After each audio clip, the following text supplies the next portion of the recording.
Okay, for those of you who want to follow along with the beginning of class, we're going to be reading from the 10th canto, 30th chapter, text 28 of the Bhagavatam, for those of you who have a mobile device. But before class, we're going to chant Shri Radhastami, which I think some of you know, if you can at least repeat after me.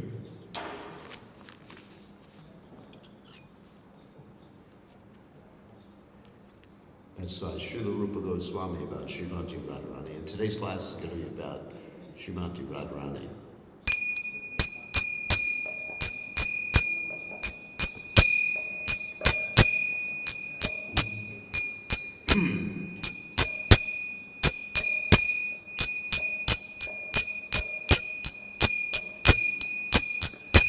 Radhe Jaya Jaya Madhava Jaya Jaya Radhe Jaya Jaya Radhe Jaya Jaya Madhava Jaya Jaya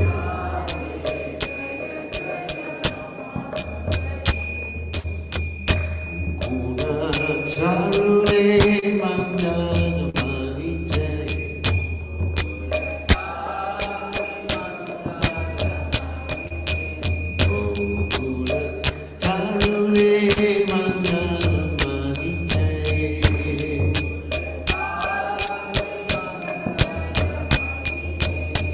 Radhe Jaya Jaya Madhava Jaya Jaya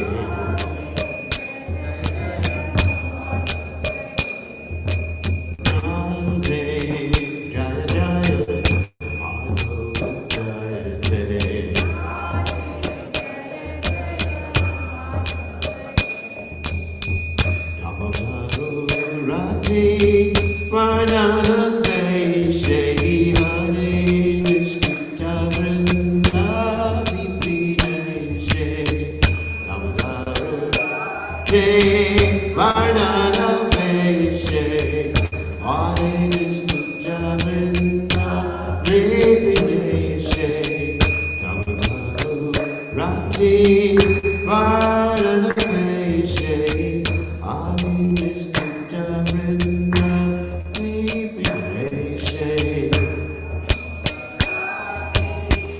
Varnana Vaishya Hare Krishna Vrindavi Prineshe Radhe Jaya Jaya Madhava Jaya Jaya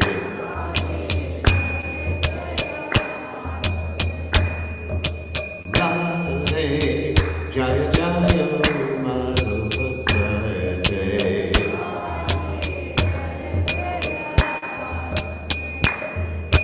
Vishwabhanu Jati Namasashi Laite Lalita Saki Gunaramita Vishate Vishwabhanu Jati Namasashi Laite Lalita Saki Gunaramita Vishate Vishwabhanu Jati Namasashi Laite Lalita Saki Gunaramita Vishate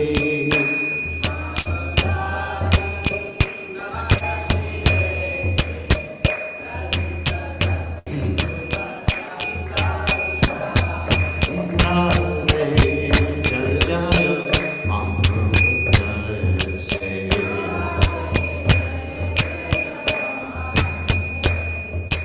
Radhe Jaya Jaya Madhava Jaya Jaya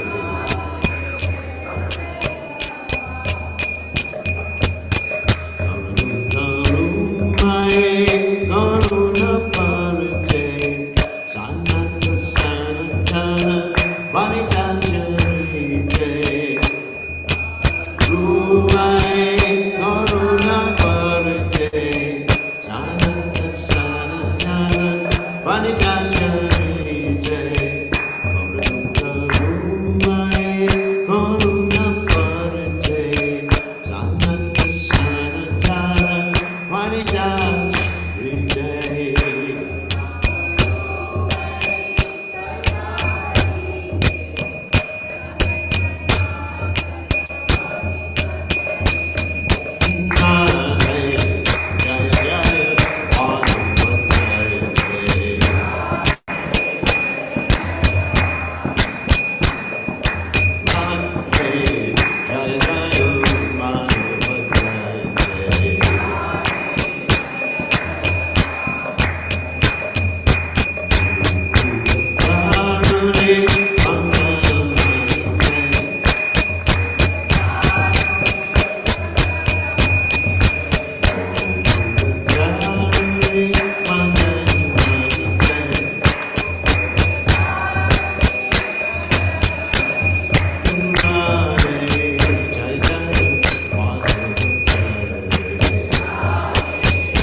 Sa Paravatikacharya, also Teta said to Shimad, His Divine Grace, Abhaya Chanananda Bhaktivedanta Goswami, Srila Prabhupada Ki Jai, ISKCON Founder Acharya, Srila Prabhupada Ki Jai, Anandakoti Vaishnav Vrinda Ki Jai, Namacharya, Srila Haridas Thakur Ki Jai.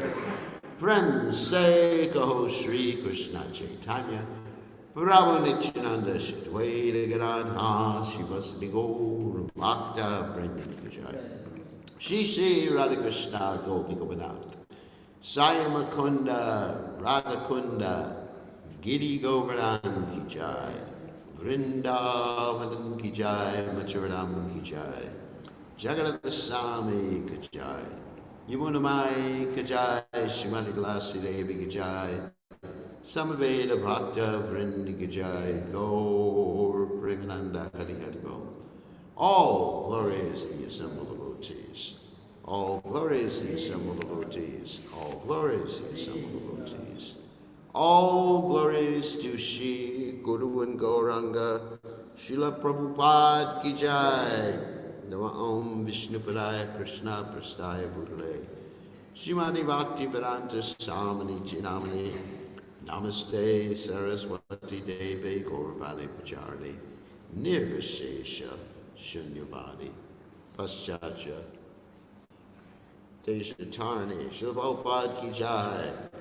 So today is the blessed day of Radhastami. Let's read the translation of this poem by Srila Rupa Goswami first.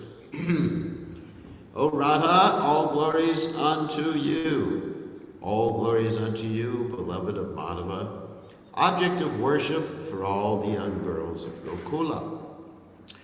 You dress yourself in such a way as to increase Lord Damodar's love and attachment for you. You are the controller of Vrindavan, the pleasure groves of Lord Hari. You are a new moon arisen from the ocean of Kirtida and Vrishabhanu. You are the friend of Lalita, and your wonderful qualities, friendliness, kindness, and faithfulness to Krishna, endear you to Vishaka. You are an ocean of compassion, and your divine characteristics are described by the four Kumaras, Sanaka, Sanatan, Sananda, and Sanat Kumar. O Radha, please be merciful to me. So, Om Gana Timiranda Shaka Krishna Shlakya Chakshur Meditam Yena Tasmai Shigare Namaha. So first we're going to start this morning's class off with the recitation of the Bhagavatam verse that refers to Radharani. And just a little explanation beforehand. It's 10:30:28, if any of you have that on your apps and your phone and everything like that. So it's described that Shukadeva Goswami doesn't directly refer to Srimati Radharani in the Srimad Bhagavatam. The reason is given by the Acharyas that he is Radharani's devotee. And being Radharani's devotee, he wasn't able to say her name without falling into ecstasy. And so this ecstasy would have impeded his ability to recite the whole Bhagavatam for Maharaj Parikshit. Because Maharaj Parikshit only had 7 days to live. And so if the Bhagavatam wasn't completed, then Maharaj Parikshit wouldn't have heard the whole Bhagavatam. So this is Shukadeva Goswami's position. Sometimes some acharyas describe he was an incarnation of Radharani's parrot. So there's some stories about that, especially told by my godbrother Gaur Govinda Maharaj. Very nice stories. Anyway, so we're going to read this verse. So, Om Namo Bhagavate Vasudevaya. Om Namo Bhagavate Vasudevaya. Om Namo Bhagavate Vasudevaya.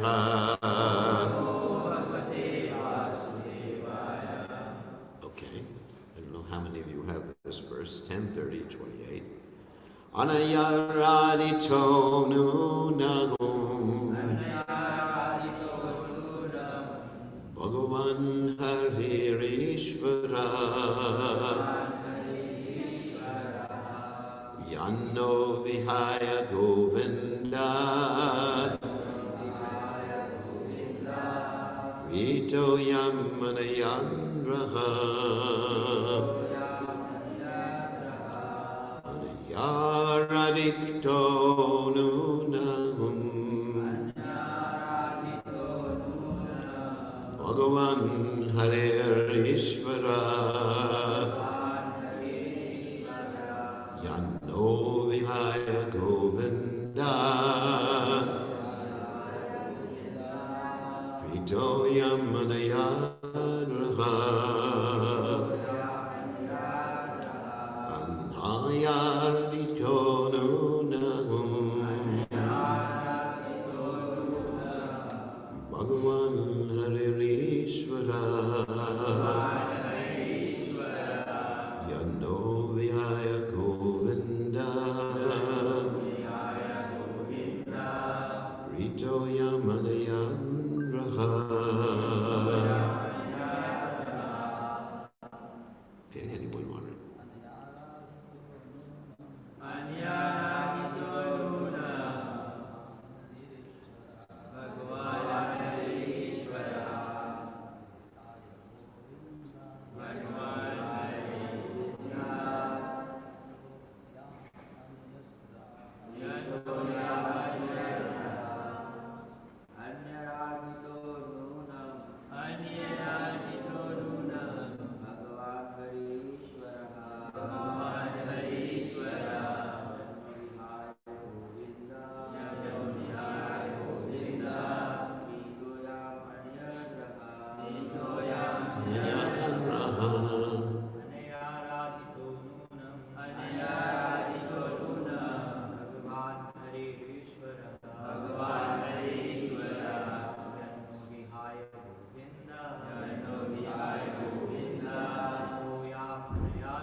Ladies?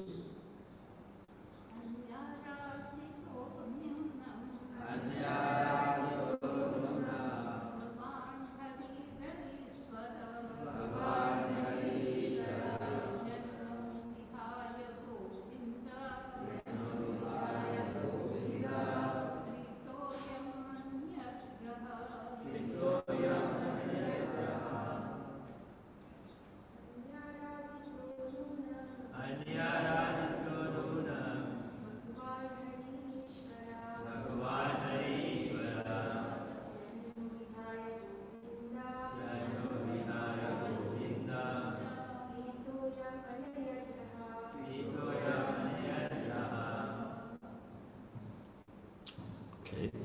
Oops. Anaya, by her. Aradita, perfectly worshipped. Nunam, certainly. Bhagavan, the personality of Godhead. Hari, Lord Krishna. Ishvara, the Supreme Controller. Yat, inasmuch as. Na, us. Vihaya, rejecting. Govinda, Lord Govinda. Prita, pleased. Young, whom. Anayat, led. Raha, to a secluded place. So translation, certainly this particular gopi has perfectly worshipped the all-powerful personality of Godhead, Govinda, since he was so pleased with her that he abandoned the rest of us and brought her to a secluded place. So the purport by the followers of His Divine Grace, Srila Prabhupada, because this part of the Bhagavatam Prabhupada didn't comment on because he had left the planet. Srila Vishwanath Chakravarti Thakur explains that the word Aradhita refers to Srimati Radharani. He comments, the sage Shukadeva Goswami has tried with all endeavor to keep her name hidden, but now it automatically shines forth from the moon of his mouth. That he has spoken her name is indeed her mercy, and thus the word Aradhita is like the rumbling of a kettle drum, and sounded to announce her great fortune. Although the gopis spoke as if jealous of Srimati Radharani, they were actually ecstatic to see that she had captured Krishna, Sri Krishna. Srila Vishwanath Chakravarti Thakur quotes the following detailed description of Srimati Radharani's footprints, as given by Srila Rupa Goswami in his Sri Ujjvala Leelamani. Here's the description of Radharani's footprints. At the base of the large toe of her left foot is the mark of a barley corn. Below that mark is a disc. Below the disc is an umbrella.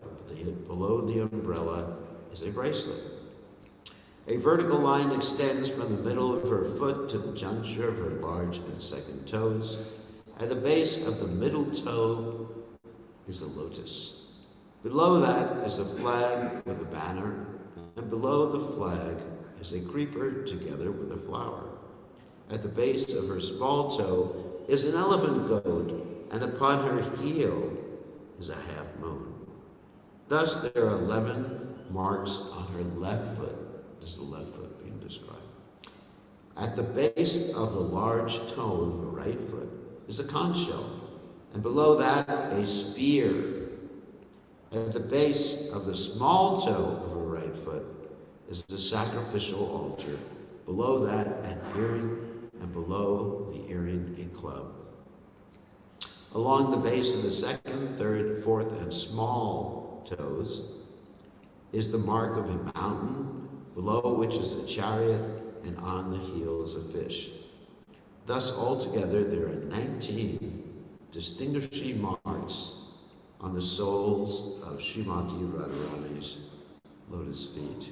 So, Vishwanath Chakravarti Thakur Ki Jai. So this is very esoteric information.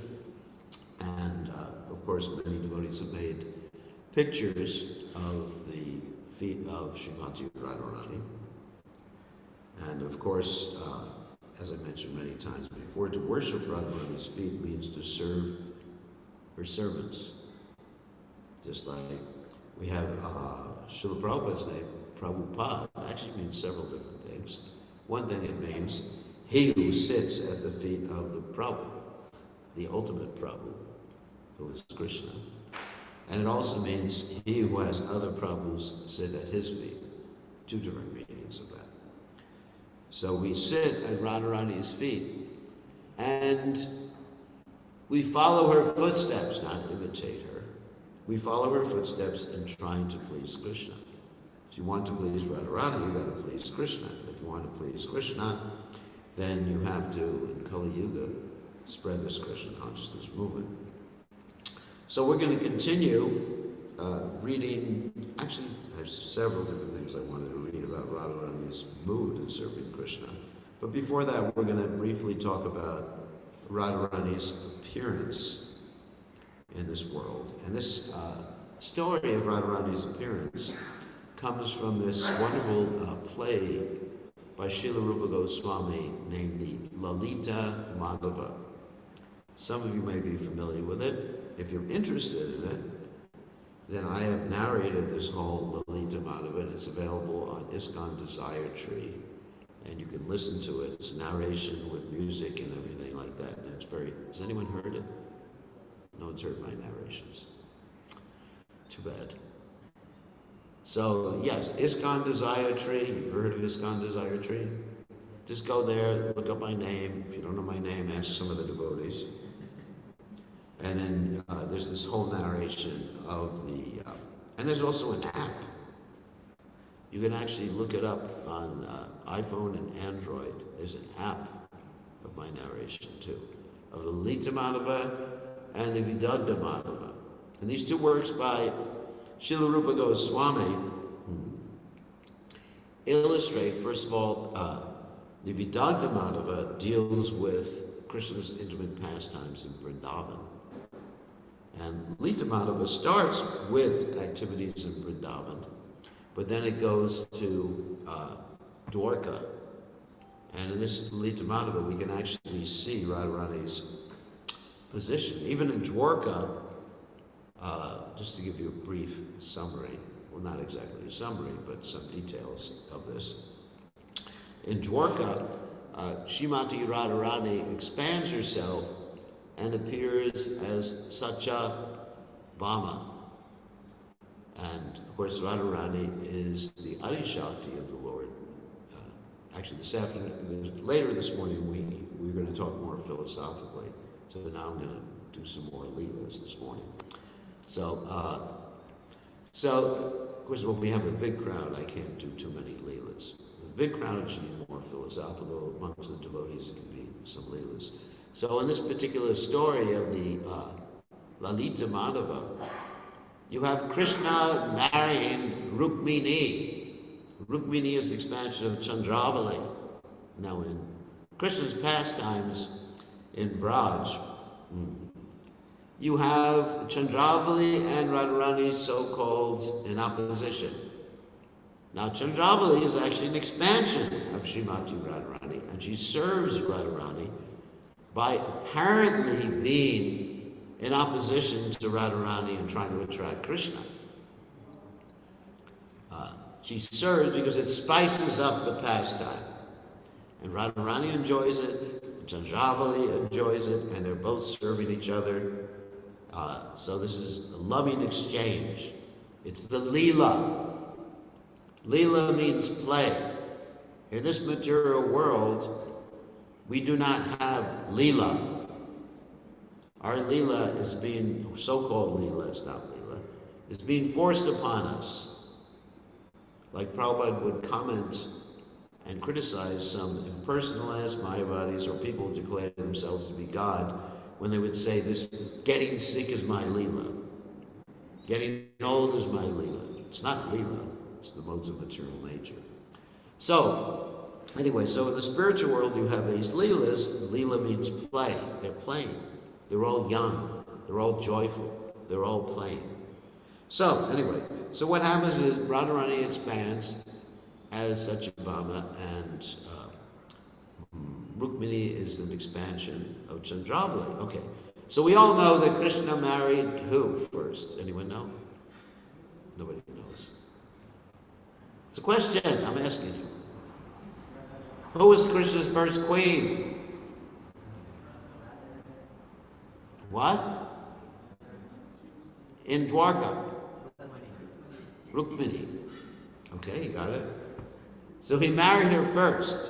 And when he got married to her first, he told her and told her father, Bhishmaka, that I will not marry anyone else without your permission. He gave her that guarantee. So this is part of the Leela illustrated by Srila Rupa Goswami in the Lalita Madhava. So he said, I will not marry anyone else without your permission. So she says, great. So then what happens is very interesting, that there's Radharani in Vrindavan. Try to understand this story. And Radharani in Vrindavan's experiencing separation from Krishna. So she wants to end her life by jumping into the Yamuna River. And so what happens is that she tries to end her life. In this particular story, she's taken up by the sun god. Everybody understands? Surya, she's taken up by the sun god. She also has in her possession a particular jewel that was taken from this Shankachuda. You remember that story? Shankachuda, who tried to kidnap the gopis and kidnap Radharani, and Krishna killed him. He took the jewel, gave it to Balaram, Balaram gave it to Krishna, to Radharani. And so she goes to the sun god. Okay.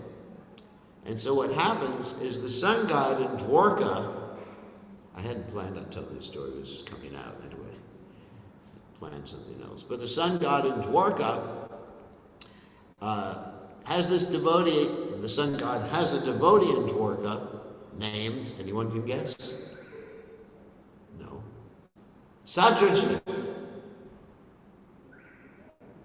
Any Krishna book? You should read Krishna book regularly here. Every night when I was a new devotee, we would read Krishna book with each other.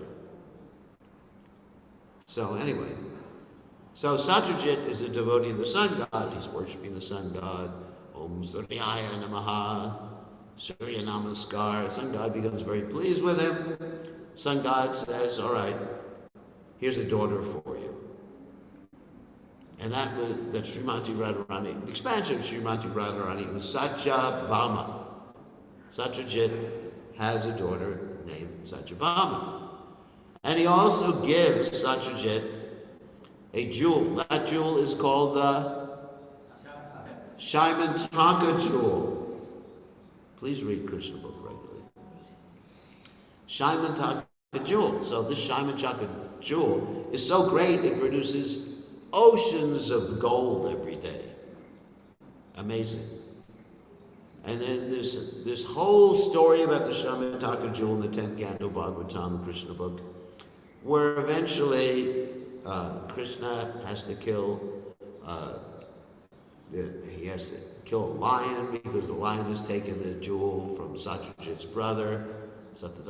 Anyway, so he's taken from Satyajit's brother, and then he has to rescue the jewel, which has actually been taken by Jambavan, and he gets Jambavati. Jambavati's there in the background too, but the story's not about Jambavati. So what happens is that Satyajit feels really guilty. And he says to Krishna, okay, I made a mistake. I accused you of stealing the jewel. Those of you who've read the story know what I'm talking about. I've accused you of stealing the jewel. So here, take the jewel. And also take my daughter. Satyabhama. Okay. So what happens is Krishna gives him back the jewel. He says, no, you're attached to it. Keep it. And so eventually Satyajit gets killed because of the jewel, because you have money, you get killed. And there's a whole story about that in the 10th canto of Srimad Bhagavatam. So, meantime, Krishna is given Satyabhama. So basically, he can't accept her as his wife because he doesn't have permission. So what they do is they put her in temporary holding pattern. They put her in this place called Nava Vrindavan, which is a replica of Vrindavan that is within the precincts of Dwarka. Not in Dwarka exactly, like the opposite side of the bay from Dwarka. Nava Vrindavan, it's like a whole forest, which is a replica of Vrindavan. And Satyabhama is there. But remember, she's an expansion of Srimati Radharani. And so she's thinking, what is the use of my life? You know, I tried to commit suicide. I went to the sun god. The sun god sent me here. I want to marry Krishna. I want to be with Krishna. And then somehow or other, they put me in the place where this guy Dwarkadish is here. She didn't recognize that Dwarkadish, who's Dwarkadish? Krishna in Dwarka. She didn't recognize that Krishna in Dwarka is the same Krishna, expansion, of course. This is all very rasika, this whole description by Rupa Goswami. So she didn't recognize that. So she said, here I am, this Dwarkadish said, I'm not interested in this guy at all. And so she's in this forest, and what she does is she sees a deity of Krishna, life-size deity of Krishna in the forest. And so she thinks, let me do some deity worship. So she begins to decorate the deity with forest flowers and all sorts of things that she finds in the forest. So the deity is very nicely decorated. In the meantime, Krishna wants to go to the Vrindavan forest. So he goes to the Vrindavan forest, and she hears some people coming. She thinks, oh my God, I'm going to get in trouble decorating this deity when they want me to marry this Krishna, this Dwarkadish. So she's decorating. So she hides. She goes and hides somewhere. So Krishna's going through this replica of the Vrindavan forest, and he sees the deity of himself that's decorated. He says, wow, who's decorated this deity so nicely? And so he thinks, I'm going to find out. So he takes all the flowers and everything and decorates himself with the same flowers, puts the deity in the forest, and stands there like he's the deity. This shows, anyway, I don't know why I'm telling this story, but it's just because it's mentioned in the Demonica. So anyway, so what happens is that, okay, so he's standing completely stable without moving, and then Satyabhama, who's Radharani, comes out from the bushes and sees the deity, decorates himself very nice. She continues to decorate the deity. And Krishna's looking at her at the same time and thinking, this is a deity of Radharani, and she's moving. Vishwakarma's done a great job. Wow. And then Radharani is decorating the deity, and she's thinking Vishwakarma. She, excuse me, it's not symptoms of ecstasy, symptoms of whatever, material body. So she's thinking that Vishwakarma's done a good job, and eventually they recognize each other as Radha and Krishna, expansions of Radha and Krishna, Dwarkadish and Satyabhama. And so what happens at this point is they start to meet secretly, because Rukmini they don't want Rukmini to know about what they're doing. So they're meeting secretly in the forest and having all sorts of pastimes. And they have meetings in a cave. This is an explanation of this. They meet in a cave where all the pictures of their Vrindavan pastimes, like a photographic album, are displayed on the wall of the cave. They're carvings in the cave. So they are looking at all the pictures, and then Krishna points out one particular... Sorry, too many symptoms of ecstasy. So Krishna points out one of the pictures on the wall, and that picture is a picture of the time that Krishna stole the clothes of the gopis. And in that picture is Radharani, so Krishna points out, who's that person there? And Radha gets a little upset with it. So anyway. And so they go on and on and on, and finally they see one picture that they hate. And that's the picture of Akrura taking Krishna out of Vrindavan. So they hate that picture. So they go on meeting like that.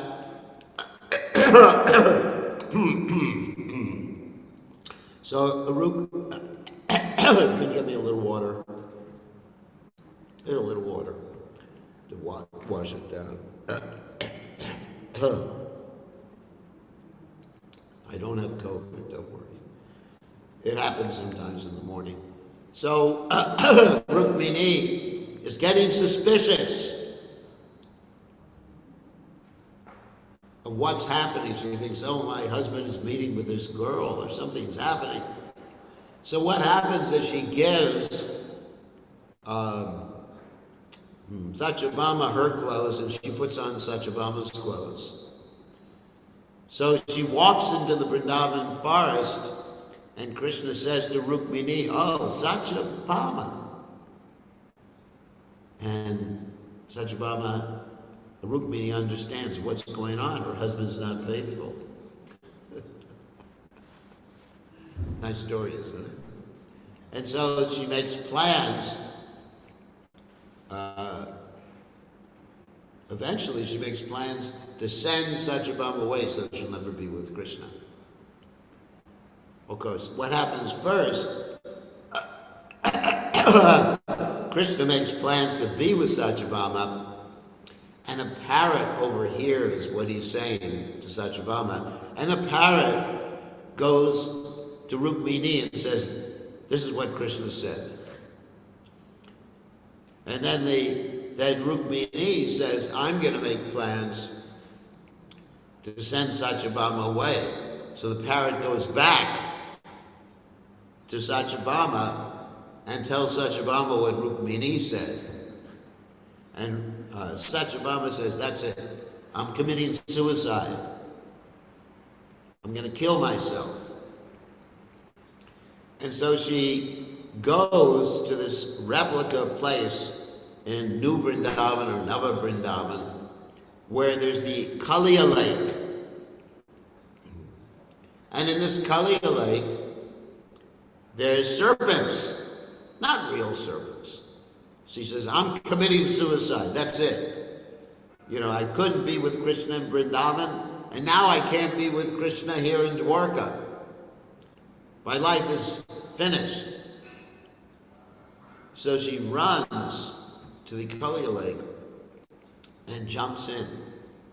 And in the meantime, Krishna is aware of this, so he runs after her. Rukmini at this time has agreed, okay.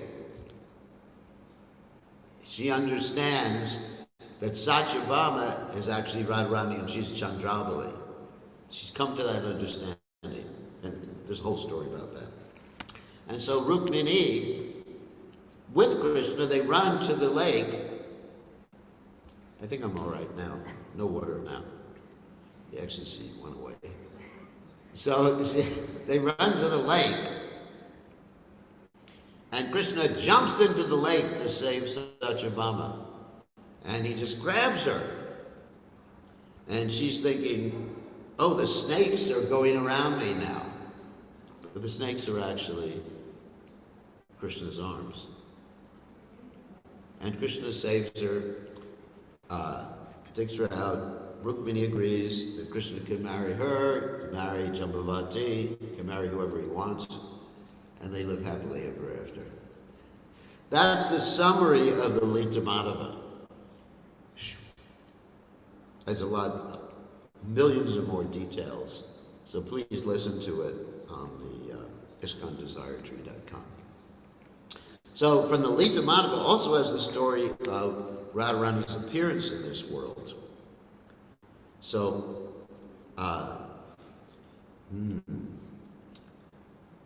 so this is a very interesting story. So in this particular story, there's many different stories of Radharani's appearance, but this is from the Lita Madhava, so it's bona fide. Sometimes you'll hear some of these stories about Radharani from this book. You know, even there was one book about Radharani. I don't know where all those stories came from. I don't know if they're bona fide. So when I tell a story about Radharani, it's going to be bona fide because I can give you the source. Guru Shastra Sadhu. So this is from the Lita Madhava. The Lita Madhava describes that Radharani originally appeared from Mount Vindhya. And Mount Vindhya was very envious to mountain. Mountains have personalities. Clouds have personalities. Even in Lambasa, there's a temple where there's a stone, Nag temple, right? The stone grows. The Nag, you understand? Actually, I was listening to a class, even this morning from Prabhupada, because every morning I listen to Prabhupada's class, where Prabhupada said that in India there's a temple where the stone is growing. So even in India they have that. So, anyway, so there's Mount Vindhya. Mount Vindhya is envious of the Himalayas. Because the Himalayas gave birth to who? Parvati, Durga. So Mount Vindhya wanted a better daughter. It's such a wonderful story. And so Lord Brahma blessed him that he would have a daughter, and not only a daughter, but a son-in-law that would defeat Lord Shiva. That, of course, is Krishna. So there's other stories about Mount Vindhya, that Vindhya one time tried to defeat, he had a lot of arguments with other mountains. He tried to defeat Mount Meru. But anyway, there's a whole story with Agastya Muni about this. So anyway, so what happened is he gave birth somehow or other to Radharani. And this is so interesting. There was, before the whole pastime of Putana trying to kill Krishna, Putana kidnapped Radharani and Rukmini. Because Kamsa told her to kill the boys and kidnap girls. Because Durga, who was Devaki's child with the 8 arms, remember, in the Krishna book, told Kamsa that Krishna would have Sakis, that means girlfriends, who would empower him. So what happened is that Vindhya, Mount Vindhya, had a priest. Everyone following the story so far? And this priest chanted demon-killing mantras to try to kill Putana. And so it didn't kill Putana because Putana later was killed by Krishna. But in the meantime, one of the girls who Putana had kidnapped fell in the river. And that was Bhishmaka's daughter, who was later Rukmini, and also who, in Lalita Madhava, became Chandravalli. Got it? Then, at that point, there's the story that Radharani then manifested herself from Vrishabhanu's chest. Vrishabhanu, of course, is the father of Srimati Radharani, was transferred by Yogamaya to Kirtida. Okay. Anyway, and Vishaka, all these gopis were found later on. Many of them were found, especially Vishaka, was found floating in the Yamuna River. Okay, so it's a lot of stories there. So that's the story about the appearance of Srimati Radharani. And of course we know when Radharani appeared from the womb of Kirtida, is transferred from the heart, the chest, of Vrishabhanu to the womb of Kirtida. Then Radharani was born blind. And because she was born blind, everyone was worried. This is not auspicious. We can't do the name-giving ceremony or anything like that. So Narada Muni assured them, you can still do the name-giving ceremony, just invite Krishna to come. So little Krishna, he came, along with Yashoda Mai, Nanda Maharaj, and many of the other residents of Vrindavan. This was in a place called Raval. For those of you who don't know, Radharani appeared in Raval, and Krishna appeared in Gokul. And they were on the opposite side of the Yamuna from where the town of Vrindavan is. The opposite side of the Yamuna from where Govardhan is. So Raval, sometimes you'll hear a story if you go to Barshana, they'll say Radharani appeared here. Not according to our acharyas. Maybe according to Balabhacharya, but not according to our acharyas. Radharani appeared in Raval. So Krishna came with Yashoda Mai and his father, to Raval and to help celebrate Radharani's name-giving ceremony. She was just born. And Krishna crawled over, and as soon as Radharani smelled her, transcendental fragrance, smelled his transcendental fragrance, then her eyes opened and she could see. Because when she was asked by Krishna to come to the material world, she said, "I'm not going there, I don't want to see those rascals." And he said, "Well, the first rascal you'll see is me." She said, "That's all right."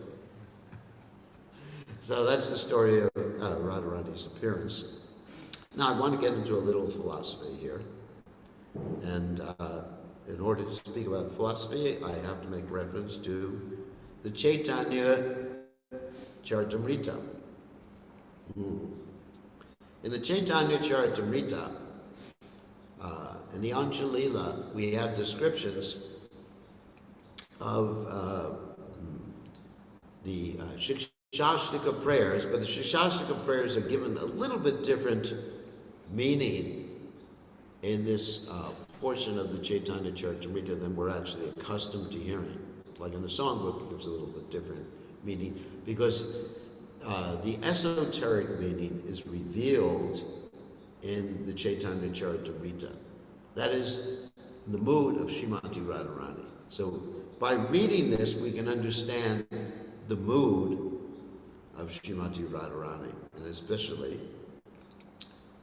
this last verse of the Shikshashtika, the 8th verse of the Shikshashtika, which I'm going to read, and read Prabhupada's translation and word-by-word translations of this verse and some of the other verses that illustrate Radharani's mood. So, of course, you all know this verse. Snishava padavatam padashtu mamadarshana marmatam karotava yatatata vavanadatu lambato mat prananatas seva napara. And so, let me give the word-by-word meaning. Ashlisha means embracing with great pleasure. Va means or. Padaratam means who have fallen at the lotus feet. Panastu means let him trample. So it's a little bit different than what we're accustomed to hearing, let him embrace me or whatever, or crush me by his embrace. But here it's let him trample. Trample is something done with the feet. Those of you who don't know that word. Like you trample someone. Like an elephant tramples someone. So it's much more emotive, much more descriptive than crush me. Pinastu, let him trample. Mam, me.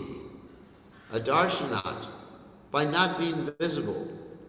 Marmahatam, broken-hearted. Karoti, let him make. Va, or. Yata, as he likes. Tata, so. Va, or. Vidadatu, let him do. And then mampata means a debauchee. A debauchee is someone who just runs around with a lot of different ladies. He doesn't remain faithful to his wife or girlfriend or whatever. It means, Prabhupada translates, actually he explains debauchee, who mixes with other women. Mat prana nata, the Lord of my life. Two means but. Sa, he. Eva, only. Na, apara, not anyone else. So the translation that Prabhupada gives here in the Chaitanya Charitamrita, listen carefully. Let Krishna tightly embrace this maidservant who has fallen at his lotus feet. Or let him trample me or break my heart by never being visible to me. He is a debauchee after all. And he can do whatever he likes, but still he alone and no one else is the worshipful Lord of my heart. And more writings of Srila Prabhupada, translations. I am a maidservant, at the lotus feet of Krishna. He is the embodiment of transcendental happiness and mellows. If he likes, he can just explain the same verse. He can tightly embrace me and make me feel oneness with him, or by not giving me his audience, he may corrode. That means destroy, disintegrate, ruin. There's different synonyms to the word corrode. Corrode my mind and body. Nevertheless, it is he who is the Lord of my life. This is Radharani's mood. Whatever Krishna wants. My dear friend, just hear the decision of my mind. Krishna is the Lord of my life in all conditions, whether he shows me affection or kills me by giving me unhappiness. Next verse. Sometimes Krishna gives up the company of other gopis and becomes controlled, mind and body, by me. Thus he manifests my good fortune and gives others distress by performing his loving affairs with me. Or since, after all, he is a very cunning, obstinate, that means stubborn, debauchee with a propensity to cheat, he takes to the company of other women. He then indulges in loving affairs with them in front of me to give distress to my mind. Krishna is the ultimate debauchee.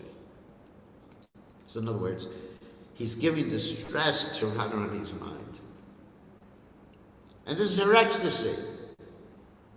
In the spiritual world, that sort of distress is ecstasy because it increases her love and happiness. Nevertheless, and actually it's sometimes described that if a gopi wants to enjoy with Krishna, Radharani serves that gopi that Krishna wants to enjoy with the gopi, Radharani serves that gopi, so she agrees to enjoy with Krishna. She simply wants to give Krishna pleasure. Nevertheless, he is the Lord of my life. I do not mind my personal distress. This is what it means to follow or worship the footsteps of Srimati Radharani. I do not mind my personal distress. I only wish for the happiness of Krishna. For his happiness is the goal of my life. However, if he feels great happiness in giving me distress, that distress is the best of my happiness. So this really characterizes Srimati Radharani's love for Krishna. That whatever gives him happiness, even if he causes me the most intense pain, that I want. That's love. And Prabhupada explains here is the purport to this verse. Srila Bhakti, so in this purport, then we find Srila Bhaktisiddhanta Saraswati Thakur comparing the mood of a devotee to the mood of Srimati Radharani.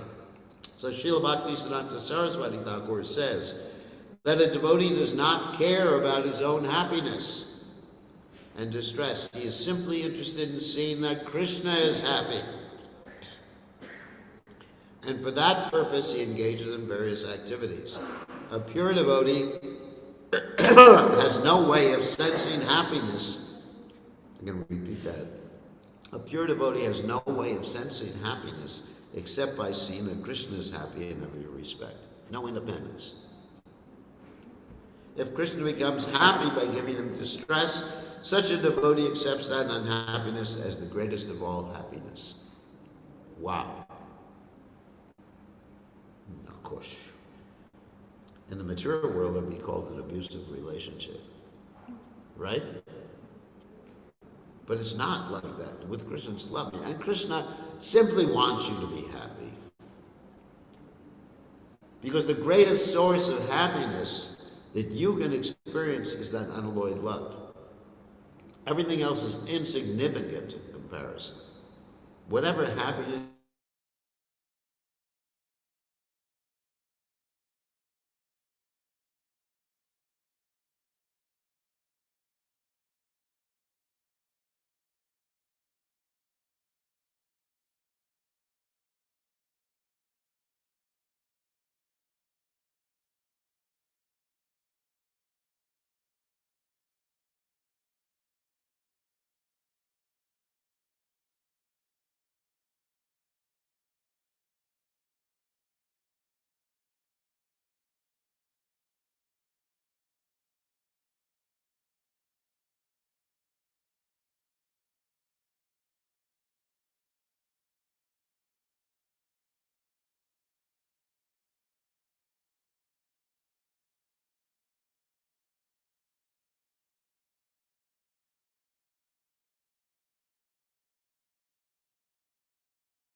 Okay, sorry everybody, we're back online now. We simply want the happiness of Krishna. Prabhupada says a devotee who is satisfied only with his own sense gratification certainly falls down from the service of Krishna. Being attracted by material happiness, he later joins the Prakriti Sahaja. These people take devotional service chiefly, or considered to be non-devotees. Just one or two more quotes. If a gopi envious of me satisfies Krishna and Krishna desires her, I shall not hesitate to go to her house and become her maidservant, for then my happiness will be awakened.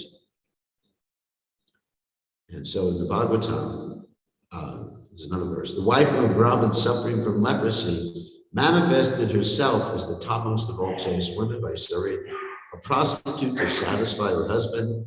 She thus stopped the movement of the sun, brought her dead husband back to life, and satisfied the three principal demigods, Brahma, Vishnu, and Shiva. I think that's all we'll read from the Anjalila right now.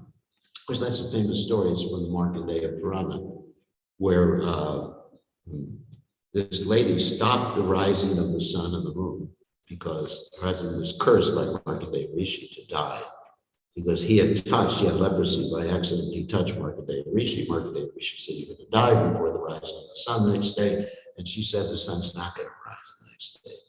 Shows the power of chastity. And so we see that in Srila Prabhupada's relationship with his spiritual master, Srila Bhaktisiddhanta Saraswati Thakur.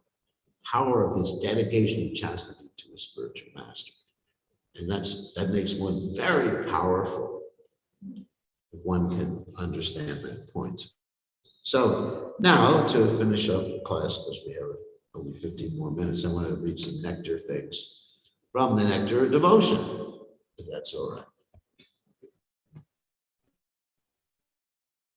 I have a group of quotes here about Radharani's pastimes from the Nectar of Devotion from Srila Prabhupada. Prabhupada's translation, commentary on the Bhakti Rasamrita Sindhu, which is what the Nectar of Devotion is. So, in the Krishna Karnamrita, there's another statement about the chanting of Radharani. It is said by one of the associates of Radharani, "O Lord, Govinda, the girl who is the daughter of King Vrishabhanu is now shedding tears, and she's anxiously chanting your holy name, Krishna, Krishna." So the whole Shikshashtaka is actually esoterically indicating Radharani's relationship to Krishna. Of course, it indicates other things too.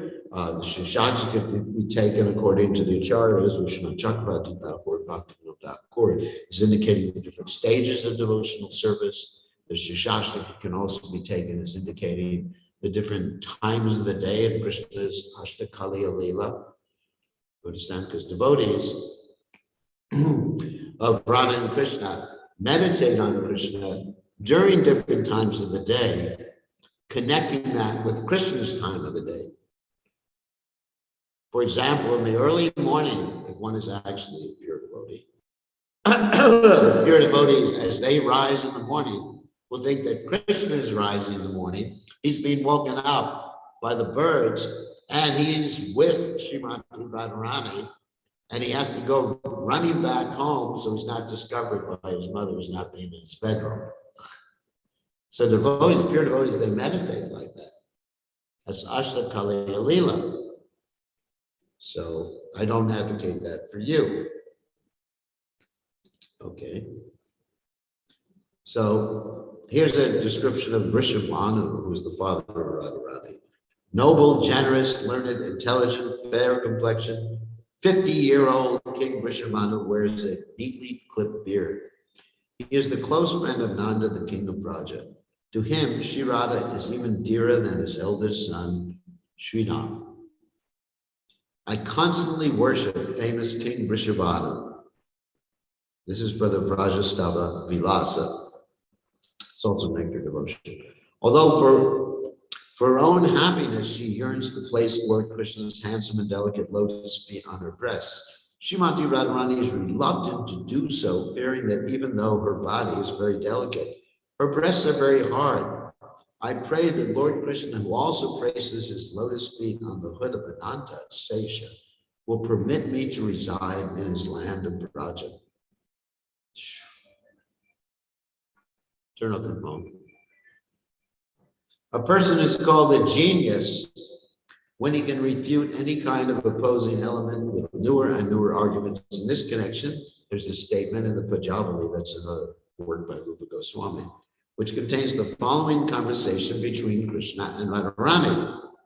One morning, when Krishna came to Radha, Radha asked him, "My dear Keshava, where is your vasa at present?" So the Sanskrit word vasa has three meanings. One is residence, the other is fragrance, another is dress. So actually, Radharani inquired from Krishna, "Where is your dress?" But Krishna took the meaning as residence. And he replied to Radharani, "My dear captivated one, at the present moment, my residence is in your beautiful eyes." Very romantic. To this, Radharani replied, "My dear cunning boy, I did not ask you about your residence. I inquired about your dress." Then Krishna took the meaning of vasa as fragrance and said, "My dear fortunate one, I have just assumed this fragrance in order to be associated with your body." Srimati Radharani again inquired from Krishna, "Where did you pass your night?" The exact Sanskrit word used in this connection is Yaminya Mushitam. Yaminya means at night, and Mushita means to pass. Krishna, however, divided the word Yaminya, Mushita into two separate words, namely Yaminya and Mushita. By dividing this word into two, it came out to mean that he was kidnapped by Yamini, or night. Krishna therefore replied to Radharani, "My dear Radharani, is it possible that night can kidnap me?" In this way, he was answering all the questions of Radharani so cunningly that he gladdened this dearest of the gopis. Wonderful pastimes. You should all read the Nectar of Devotion. Artistic. One who can talk and dress himself very artistically is called Vidagda. This exemplary characteristic was visible in the personality of Sri Krishna. It is spoken of by Srimati Radharani as follows. "My dear friend, just see how Krishna has nicely composed songs and how he dances and speaks funny words and plays on his flute, wearing such nice garlands. He has dressed himself in such an enchanting way as though he had defeated all kinds of players at the chessboard. He lives wonderfully at the topmost height of artistic craftsmanship." So many stories here. Okay, here's another one. Radharani's ecstasy. Oops.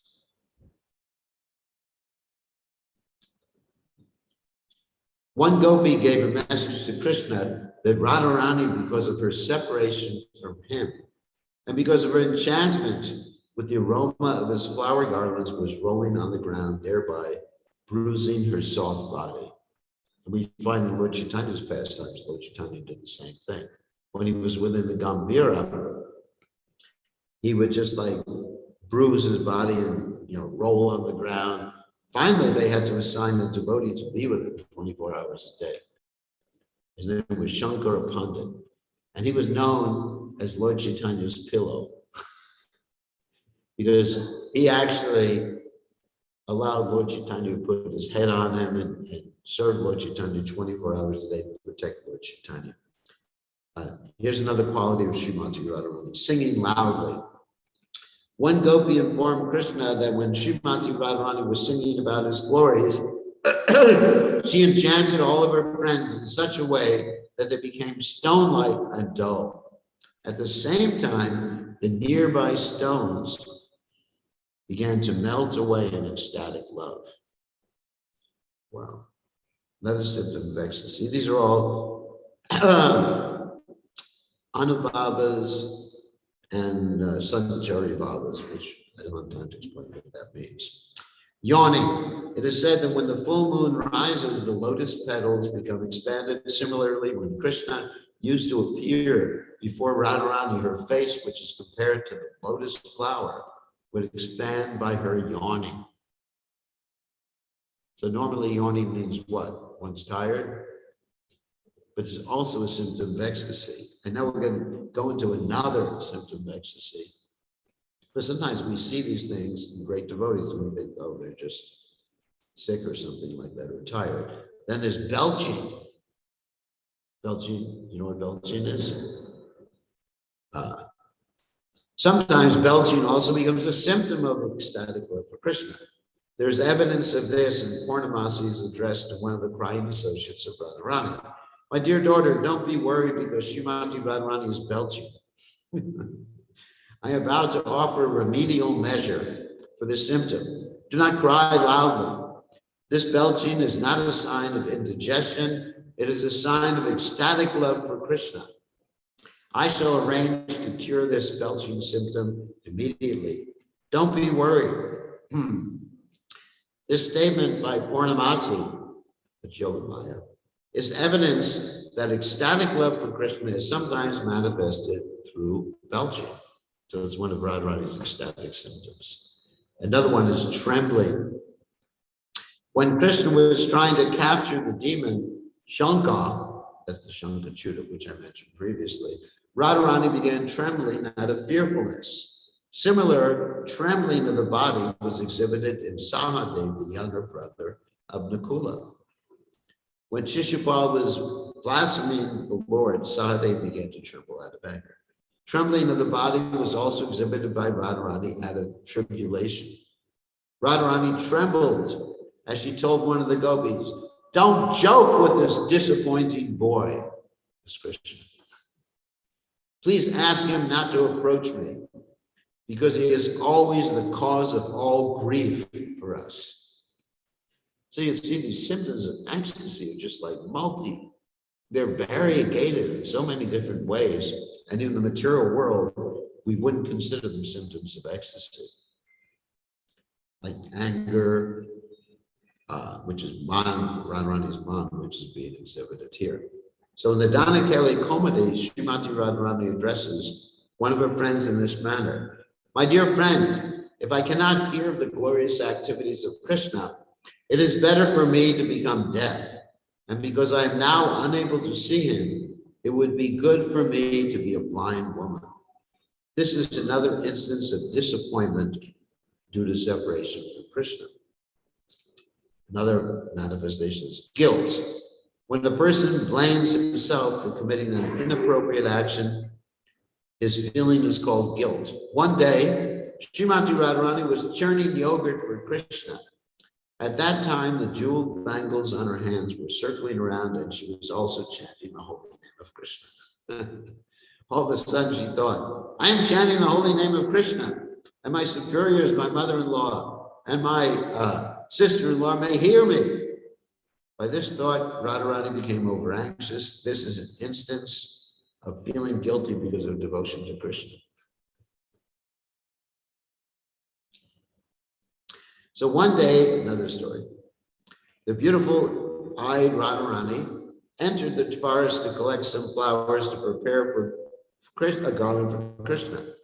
While collecting the flowers, she became afraid that someone might see her, and she felt some fatigue and weakness. This is an instance of guilty feelings caused by labor for Krishna. There's a statement in the Rasa Sudakara that after passing the night with Krishna, Radharani became so weak that she was unable to get up from bed. When Krishna took her hand to help her, Radharani felt guilty about having passed the night with him. There's another description of the symptoms of intoxication in the person of Srimati Radharani. After she saw Krishna, sometimes she was walking hither and thither, just not going this way and that way without any reason. Sometimes she was laughing, sometimes she was covering her face, sometimes she was talking without any meaning, and sometimes she was praying to her associate gopis. Seeing these symptoms of Radharani, the gopis began to talk among themselves. Just see how Radharani has become intoxicated simply by seeing Krishna before her. This is an instance of ecstatic love and intoxication. So I believe we could greet the deities 7:30, right? So anybody have any questions about anything we talked about, Radharani's position? Actually, we're going to be quite more philosophical in the midday class because it's for people in general. So we want to explain, Radharani's position is the Adi Shakti of the Lord, her expansions, etc., like that, rather than get too much into the Leela. So, questions, comments, arguments, problems? No? Are they ready to greet the deities now? Or? I mean, I could read more. Does anybody know?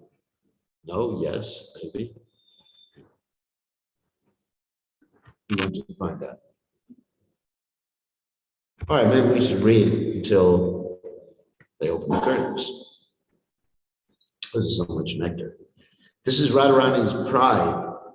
Sometimes Radharani felt pride within herself and said, although the coward boys prepare nice flower garlands for Krishna, when I present my garland to him, he becomes struck with wonder and immediately accepts it and puts it on his heart. So in other words, I'm better than coward boys. Srila Bilvamangal Thakur prays in his book as follows: let Srimati Radharani purify the whole world because she has surrendered herself completely unto Krishna. Out of her ecstatic love for him, she sometimes acted like an adult, that means crazy, person and attempted to churn yogurt, although there was no yogurt in the pot. And seeing this, Krishna became so enchanted by Radharani, this is funny, that he began to milk a bull instead of a cow. This is the love that's there in the spiritual world between Radha and Krishna. These are some of the instances of insanity or madness in connection with the love affairs of Radha and Krishna. Another sentence is confusion. There's a following, this from the Hansaduta. One day when Srimati Radharani was feeling much affliction because of her separation from Krishna, she went to the bank of Yamuna with some of her friends. There, Radharani saw a cottage where she and Krishna had experienced many loving pastimes. And by remembering those incidents, she became immediately overcome with dizziness. That dizziness was very prominently visible. This is an instance of confusion caused by separation. Another story from Hansaduta.